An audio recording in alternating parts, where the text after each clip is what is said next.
Love is not about somebody, it's the way you are within yourself. But we hold different relationship. Every relationship, it's a different kind of transaction, isn't it? And if you do not know what is the purpose of the transaction and the nature of this transaction, you will obviously mess it up. Love is a certain way to be. Relationship is a transaction. Transaction has to go by the laws of the transaction. If you try to push it beyond that, it'll break.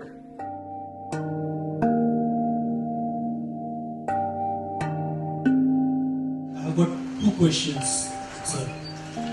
Love is categorized into various types, like maternal love, paternal love, love between siblings, between spouse, between man and woman.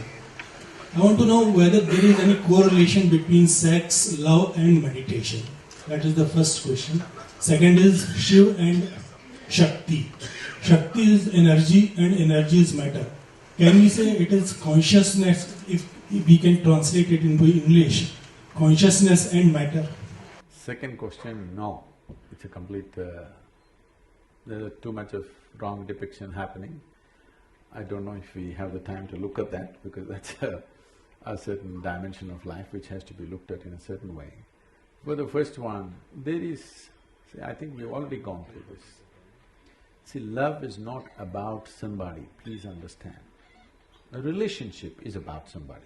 We hold different relationships with different kinds of people, isn't it? Depending upon what is the nature of activity we are in. Now, your child comes here, out of your love, you grab him and put him on your lap. Your neighbor comes, please don't do that.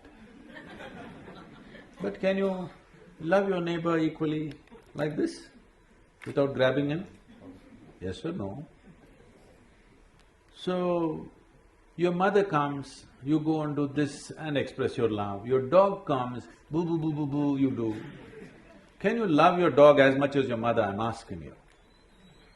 Oh, dog and mother, he's comparing. Stupid nonsense, tell me, when you're really feeling wonderful about your dog, is it any less than anything or any more than anything? Huh? Love is not about somebody, it's the way you are within yourself.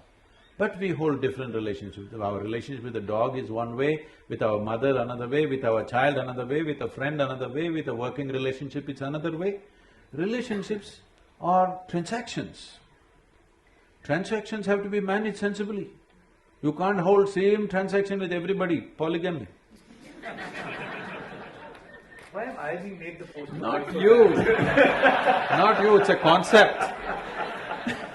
It's a concept. You're not the only one who's aspiring for that. So it's a conceptually, it is just that. Every relationship, it's a different kind of transaction, isn't it? And if you do not know what is the purpose of the transaction and the nature of this transaction, you will obviously mess it up. You'll obviously mess it up, it doesn't matter how close they are to you, you will see it'll got… Many number of people it's happened, people who thought they're one and they'll never get separated are in horrible, hateful situations between them, not because of anything else, not because they're bad people, not because something else, just that you do not understand the limitations, you mistake action and the way to be. Love is a certain way to be. Relationship is a transaction. Transaction has to go by the laws of the transaction. If you try to push it beyond that, it'll break. But how you feel within yourself, nobody has any business with it. Nobody should be able to do anything about it. You feel wonderful within yourself, in your thought, in your emotion, in your body, in your energies. This is the way you should be. If you're feeling sweet in your emotion, you're loving towards everything that you set your eyes upon. But the transaction is different. How I am, how I transact with somebody, I cannot transact with you just like that, isn't it? But I don't have to feel any different, because this is the way I've decided to be within myself. So you need to have this understanding, what is being, what is doing. If this distinction is not there, then you'll mix it up and you think this is that is this. I love you is a fake statement. I'm in love, all right. I can't love you, it's not possible. I can transact with you, in a certain way. But I'm loving. Because I'm loving, the transaction also has that quality. If I'm not loving, the transaction will not have that quality, isn't it? Sir, my question was correlation between sex, love and meditation. Is there any correlation with meditation?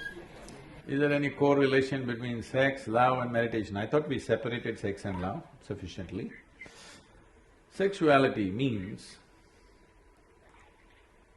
I'm not trying to make a moral judgment on it, I have no such thing about it. It is just that your intelligence has been hijacked by your hormones. When you're 10 years of age, you looked at this boy or this girl, they were just human beings. Suddenly you became 12, 14, you look at them, suddenly small changes in the shape of the body are looking like a whole universe all of a sudden. Yes or no? Why? Because you have been chemically poisoned from internally. This is nature's trick of somehow seeing that you reproduce. Don't think nature is interested when whether you love somebody or you don't love somebody. Nature is interested that you reproduce, because otherwise the species will end. All this drama around it needs to happen because if you simply go for reproduction, you feel like an animal. Having evolved beyond that, somehow you feel uncomfortable. So you want to add all these songs, what are the dialogues? Sing one song from… You have to do all this to make you feel like it's something else, it's not about this. But no, sexuality is just that, hormonally driven. Is it good, bad? There is no such judgment, it's not for you to judge it's good or bad. The question is for you personally, how strong a force is it within you?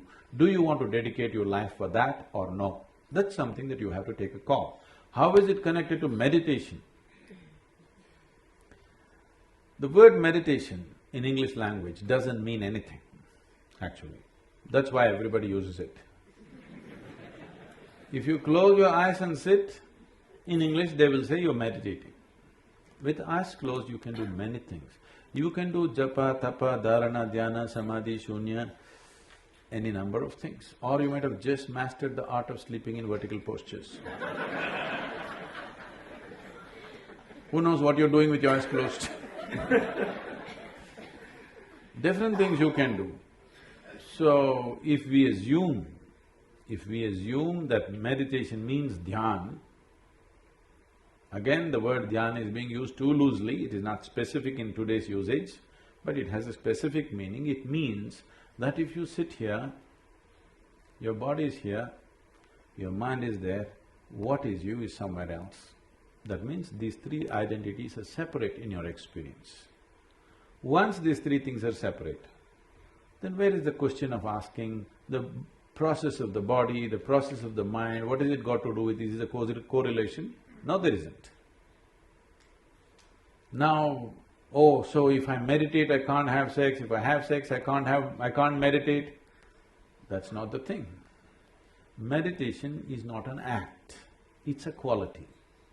If you cultivate your body, mind, energy and emotion to a certain level of maturity, you become meditative. It is like the fragrance of a flower. If the flower has blossomed, there is fragrance. If a flower doesn't blossom, you can spray something and go, but it'll not be the same. There's a difference between what exudes from within you and what you put on from outside. There's a big, huge difference. It's a question of life and death. The difference is between life and death. You can even make a dead body smell good if you spray something, but that's different. Exuding a certain fragrance is completely different. So meditation is a quality. Its meditativeness is a quality, not an act. If I do this, is it meditation? No. If I do that, is it meditation? No. If I do that, is it meditation? Yes. This meditation, yes. I think this will put you in the right perspective. It once happened, this was a Sufi master called Ibrahim. Ibrahim gathered a few people in his place and he was trying to train people. One evening, two of his disciples meet and they're frustrated, and one guy says, "Hey, I want to smoke, but I don't know what the master will say." The other guy says, "Even I want to smoke." then why don't we ask him? They decide. They decide to ask him separately. Next day evening, one guy is sitting there in the garden frustrated, another guy comes smoking. He said, "Hey, you're smoking? Master told me not to smoke and you're smoking." That guy asked, "What did you ask the master?" He said, "I asked him, can I smoke when I'm meditating?" He said, "No." "Ah, that's your problem. I asked him, can I meditate when I'm smoking?" He said, "Yes."